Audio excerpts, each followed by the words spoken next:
Hi everybody, welcome back to our channel. In this video, I'll be showing you the procedure on how can you recover password on TikTok.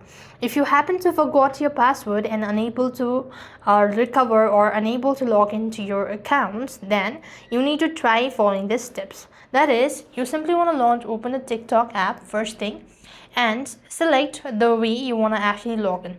Now in my case, I'm going to use my phone number, so I'm going to select that, click on the continue button.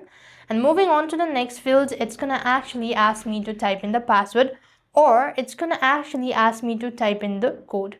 So if I have a code, I am just going to simply go ahead and paste in here and click on the continue button. And this way as well, you'll be logged into your account. Now, another way, if you are unable to do the steps, then you simply have to do is you need to click on forgot password and enter in your contact information. That could be your registered email address or a phone number, and a verification code or some sort of link will be sent to reset your password, and follow the on-screen prompt, and that way you'll be able to recover your password. So that's it. I hope the video was helpful. Make sure to like, share and subscribe. Thank you for watching. See you in the next video.